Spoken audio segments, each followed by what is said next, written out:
Nous allons parler des questions qui touchent la nation, surtout cette problématique de détournement et de corruption. Selon vous, quelle est l'approche que l'on devrait faire pour diminuer tant soit peu ce phénomène de détournement et ces phénomènes que chaque année, chaque mandat, ça ne fait que prendre de l'ampleur, malgré les efforts de l'IGF, malgré les messages et les appels du chef de l'État congolais? Un pays, ça fonctionne sur deux axes. Ça fonctionne sur la productivité. Vous avez des entreprises qui produisent énormément de biens et services et qui contribuent à la mise en place d'un budget. Parce que par les taxes et les impôts, un pays obtient les moyens qu'il faut pour sa politique. Les moyens ainsi obtenus doivent être affectés de manière cohérente, de manière efficiente. Mais l'utilisation des moyens doit être suivie par des contrôles. Et je pense que ce qui a manqué le plus dans le pays, c'était le côté du contrôle. Le premier grand contrôle, et c'est celui qu'exerce le Parlement sur le gouvernement. Et nous pouvons reconnaître cette faiblesse majeure que l'ensemble des législatures que nous avons connues jusqu'à aujourd'hui n'ont pas excellé dans la mise en place des procédures de contrôle de l'action gouvernementale. C'est ça qui a fait que être gouvernement passait pour être une autorisation à l'impunité. Les ministres pouvaient faire ce qu'ils voulaient, il n'y avait pas de contrôle. Mais nous avons un contrôle a posteriori. Ça signifie que, à part le Parlement lui-même, qui doit contrôler les gouvernements, alors vous voyez, la mise en place du gouvernement pose problème parce que beaucoup de ministres viennent des groupes politiques et leurs patrons sont des ministres. Donc, vous allez contrôler ceux qui vous ont fait élire. Ce sont des difficultés que nous rencontrons. Mais les institutions ne doivent pas se donner le luxe d'être contaminées par les relations individuelles. Il y a la Cour des comptes qui doit, chaque année, elle doit devenir une vraie Cour des comptes. Ça signifie être capable de faire des jugements, parce qu'une Cour des comptes n'est pas que la réduction des comptes à la fin de l'année, c'est aussi de suivre les comptables d'État, de voir ce qui a été mis en place, de faire des procès pour la gestion de l'État, et la Cour des comptes doit fonctionner. À part la Cour des comptes, nous avons le CNRF. Le CNRF qui est aujourd'hui une cellule pour pouvoir combattre la criminalité et de ce qui s'est fait dans le pays et qui empêche à ce que tous les capitaux étrangers qui arrivent, etc. Le CNRF existe.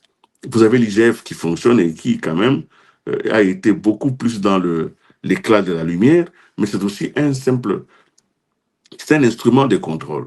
Le contrôle est insuffisant dans le pays, c'est ce qui fait que les détournements, la concussion, et tout ça, ça entre dans le combat. Mais il y a la police aussi, au quotidien, qui doit être réformée de manière à ce qu'elle puisse être un instrument de contrôle de la bonne citoyenneté et surtout de la bonne contribution du Congolais sur le pays. Nous avons donc un problème de civisme fiscal, un problème de contrôle posteriori qui permettra à ce que les choses changent. Je ne pense pas qu'un pays combat la corruption par des spectacles. Je pense que la corruption, elle diminue là où on a mis des couloirs de lumière. Vous voyez, par exemple, dans certains pays, dans certains coins de la République, il faut des caméras de surveillance. Si vous mettez des caméras de surveillance partout à l'aéroport d'Ndjili, par exemple, alors tous les petits bakshish qui passent à gauche, à droite, de main en main, vont diminuer parce qu'il y aura des preuves. Nous avons donc de la technologie aujourd'hui. Nous sommes en train de numériser. Je vois que beaucoup de gens sont en train de comprendre en numérisant les factures, en permettant les paiements monétiques, en permettant le numérique de se développer dans le pays, on diminue l'accès de l'humain à l'argent. Et en dématérialisant les moyens de paiement, on permet à un pays d'éviter de gérer des masses et des masses de tonnes d'argent. C'est un processus qui doit se faire dans le calme. Il ne faudrait pas qu'il y ait d'un côté des diables, de l'autre côté des anges. Non, c'est ce qui n'est pas bon. Quand on fait du combat contre le détournement, on en fait un combat des shérifs, eh bien, on finit par provoquer une culture de hors-la-loi et de la dissimulation. Moi, je pense que c'est un combat qui concerne tout le monde, l'éducation civique, qui concerne les universités, mais qui concerne d'abord avant tout la réhabilitation de la capacité maximale de l'État à mettre en place des instruments de contrôle.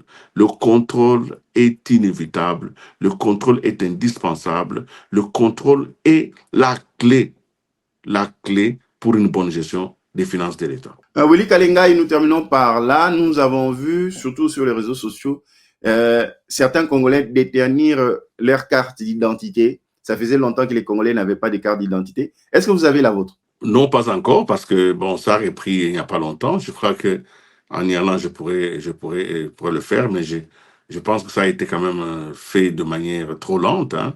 C'est vrai qu'il y a beaucoup d'explications, mais j'ai appris aussi que tout ce qui s'est fait pour la population, malheureusement, n'est pas exempt des suspicions de gestion personnelle du bien public. Donc, même là, il n'y a pas eu toute la clarté. Je crois que la carte d'identité, c'est une des clés, parce qu'il faudrait que nous ayons non seulement une carte d'identité, que nous ayons un numéro d'identification nationale. Et ce qui permettra, c'est que chaque Congolais ait une pièce d'identité, a un numéro d'impôt. Ce sont des choses qui sont des réformes majeures. Si chacun a un numéro d'impôt, alors nous allons donc non seulement demander aux entités qui produisent de contribuer à l'État, mais chaque citoyen de ce pays devrait à un moment donné se poser la question qu'est-ce qu'il contribue pour l'effort général de maçon des recettes. Voilà ce que je peux vous dire.